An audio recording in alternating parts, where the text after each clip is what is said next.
बात। विषय गणित और प्रश्नावली अपनी 13वीं चल रही है। घात और घातांक 13.1 के बारे में अपने कर चुके हैं। 13.2 के क्वेश्चन में अपने घातांक के नियम देखने हैं। तो घातांक के नियम क्या होते हैं कि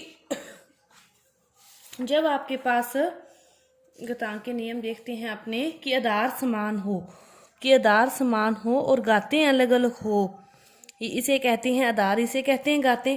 जब आधार समान हो और घातें अलग अलग हो तो वो घातें क्या हो जाती है, जुड़ जाती है, तब घातें जुड़ जाती है, ये इस तरह। लेकिन जब आधार अलग अलग हो और घातें समान हो तो उन दोनों का गुना करके घातों को अपने उसके ऊपर इस प्रकार लिख सकते हैं। जब आधार समान हो, घातें अलग अलग हो तो घातें जुड़ जाती है। दूसरी बात, गुना का निशान है तो जुड़ जाती है और भाग का निशान है इस प्रकार, तो ऊपर वाली घात में से नीचे वाली जो घात होती है वो क्या हो जाती है, कम हो जाती है। बाकी जैसे जैसे क्वेश्चन करेंगे सारे नियम अपने सामने आ जाएंगे और आपको समझ में भी आ जाएंगे।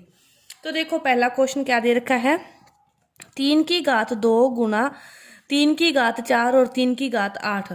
तो इनका आधार क्या है, समान है, 3 है। सभी का आधार क्या है, 3 है। 3 है तो 3 रहेगा और सारी घातें क्या हो जाएगी, जुड़ जाएगी। 2 + 4 + 8, 4 और 2 6 और 8 14। 3 की घात कितनी होगी, 14 होगी। इसी तरह दूसरा क्वेश्चन देखो क्या दे रखा है, 6 की घात 15 भाग है 6 की घात 10। भाग होता है तो ऊपर वाली में से नीचे की वाली घात क्या हो जाती है, कम हो जाती है, तो 6 की घात क्या बच जाएगी, 5 बच जाएगी। इसी तरह इसको देखो, a की घात 3 गुना a की घात 2, a का तो a रहेगा, 3 + 2 तो a की घात कितनी होगी, 5 होगी, a की घात 5। अब इसको देखो, 7x गुना 7 2, 7 का 7 रहेगा और घातें क्या हो जाएगी, जुड़ जाएगी। इसको देखो कैसे हल करेंगे, 5 की घात 2 की घात 2 भाग 5 की घात 3। तो 5 इन दोनों का क्या होता है, गुना होता है, तो 5 की घात 4 भाग 5 की घात 3। 5 4 में से 3 कम हो जाएंगे, 5 1, 5 का क्या बच जाएगा, 5 बच जाएगा आपके पास।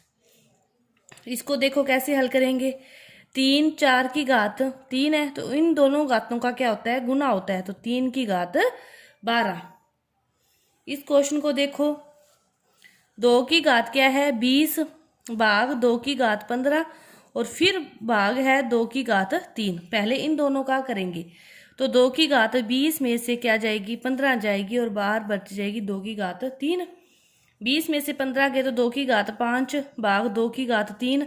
फिर इसको हल करोगे तो 5 में से 3 जाएंगे तो 2 की घात 2। इसको करोगे 8t तो 8t - 2। इस प्रकार ये आपका पहला क्वेश्चन है कि घात के ऊपर घात है, ब्रैकेट के अंदर घात एक बाहर है, तो उन दोनों का क्या होता है, गुना होता है, और समान आधार हो तो घातों का योग होता है। ये है आपका पहला क्वेश्चन। इसके बाद देखो ये है दूसरा क्वेश्चन।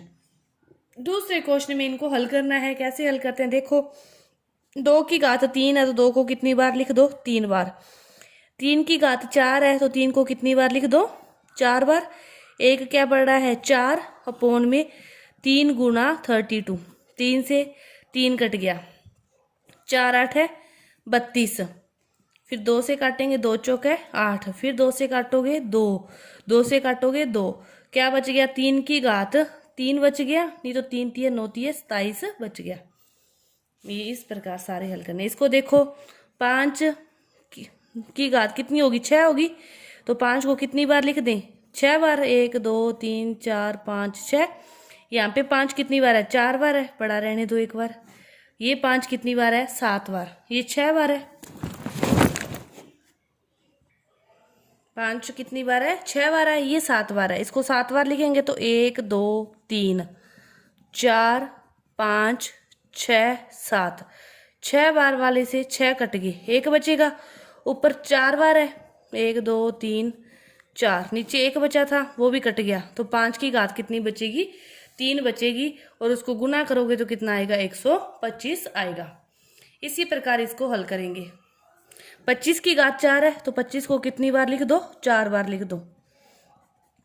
5 की घात 3 है तो 5 को कितनी बार लिख दो, 3 बार लिख दो। 5 5 है 25, 5 से 5 कट गया, 5 5 है 25, मल्टीप्लाई करोगे तो 25 को 25 से करोगे तो 625 गुना 5 उत्तर आपका आ जाएगा। इसी प्रकार इसको हल करोगे, 3 गुना 7 को कितनी बार लिख दो, 2 बार, 118, 21 गुना 11। ठीक है, अब देखो किससे कटेगा, ये 7 ही है, 21 3 से 3 कट गया, ये 11 की घात 8 है, ये 11 की घात 8 होगा तो 11 को कितनी बार लिखोगे, तो 11 से 11 कट गया तो कितना बचेगा, 7 गुना 11 की घात 7 बचेगा।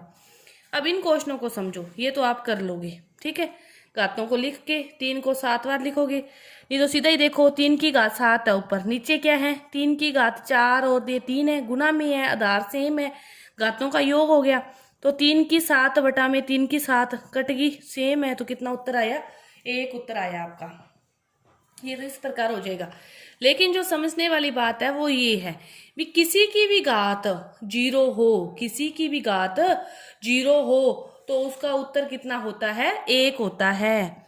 किसी की भी घात 0 हो उसका उत्तर कितना आएगा, 1। इसका भी 1, इसका भी 1, इसका भी 1, तीनों का प्लस करना है तो कितना हो जाएगा, 3 हो जाएगा। इसी तरह इसको देखो, सभी की घात 0 है, सभी का उत्तर 1 1 आएगा, लेकिन अब जो उनके बीच में चिन्ह है वो किसका है, मल्टीप्लाई का, तो 1 को चाहे कितनी बार भी गुना कर लो उसका उत्तर फिर कितना रहेगा, 1 ही रहेगा। इसी प्रकार यहाँ देखो सभी की जगह 1 1 आ जाएगा, लेकिन बीच में चिन्ह देखो 1 और 1 2, 2 को फिर क्या करना है 1 से गुना, तो उत्तर कितना रहेगा अपना, 2 रहेगा। 2 को 1 से गुना करोगे तो आपका उत्तर कितना रहेगा, 2 ही रहेगा। इस प्रकार किसी की भी घात 0 हो तो आपका उत्तर कितना आता है, 1 आता है। तो ये आपका जो आधे पार्ट है इसका पूरा हुआ। अगला जो भाग है वो अपने अगली वीडियो में करेंगे। धन्यवाद।